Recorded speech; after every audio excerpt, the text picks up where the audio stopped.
apprenez à prier sans fermer les yeux, en verbalisant votre monologue à Dieu. Priez sans fermer les yeux. C'est quoi ce pasteur qui apprend les gens à prier sans fermer les yeux? Je vais juste te dire ceci.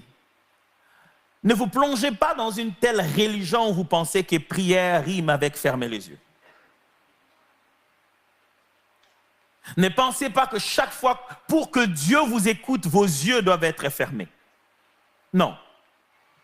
Si vous voulez apprendre à prier, la meilleure façon de faire au début de votre foi, pour prendre un bon élan, faites de votre dialogue là.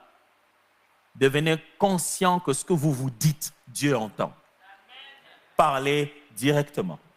Vous n'avez pas besoin de commencer par un protocole, des formules d'introduction. Seigneur, maintenant je vais prier, notre Père qui... Non, vous n'avez pas besoin de ça.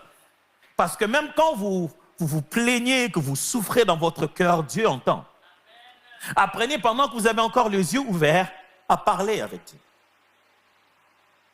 À lui dire ce que vous ressentez. J'ai vu des gens pleurer et après s'essuyer les larmes et alors prier. Hey, vos pleurs font partie de votre prière si vous les présentez à Dieu. La prière n'est pas une affaire intellectuelle, elle est remplie d'émotions. Dieu veut entendre nos émotions aussi. Prier, deuxième chose, favoriser la régularité et la profondeur à la place de la longueur de prière religieuse. Vous voulez apprendre à prier? Longtemps n'est pas le but. Longtemps est souvent une conséquence. Ce n'est pas prier longtemps qui est le but. Le but, c'est prier régulièrement avec un cœur sincère. Ça signifie ceci. Quand vous mettez à prier, l'idée, ce n'est pas de finir à prier après 1 heure. Non, ce n'est pas le problème. Le but, c'est quand vous mettez à prier, vous devez après prier encore, et après prier encore. Et après prier encore. Avoir une vie où on prie, on prie, on prie. Même si c'est 15 minutes, 10 fois, ça va. Mais à chaque fois que vous avez vos 5, 15, 10 minutes, vous devez avoir votre cœur sincèrement dedans.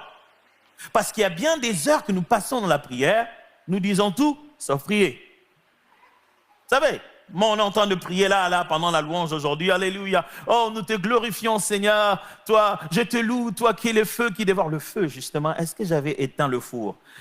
Oh Seigneur, en ce temps, je te glorifie, oh Dieu, le four. Et si ça brûle, est-ce que l'alarme là? J'avais dit à mon mari, répare l'alarme.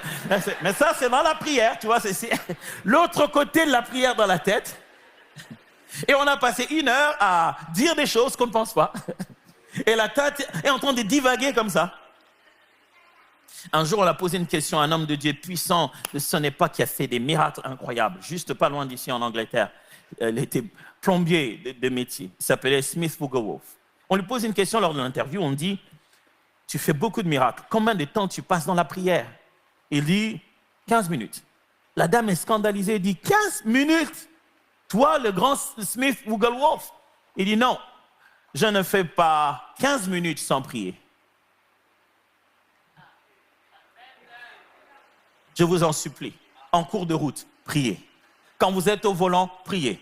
Même dans l'ascenseur, priez. Il n'y a pas un moment où vous ne pouvez pas prier. Priez alors. Faites de la prière votre vie de respiration. Je parle de prier, je ne parle pas de crier. C'est pour ça qu'on n'arrive pas à prier, parce qu'on veut fermer les yeux. Imagine-toi que tu conduises. Bon, la suite, on saura qui font des accidents, ce sera les chrétiens qui font tous les accidents. La troisième des choses qui vous aide dans la prière, c'est écouter les louanges.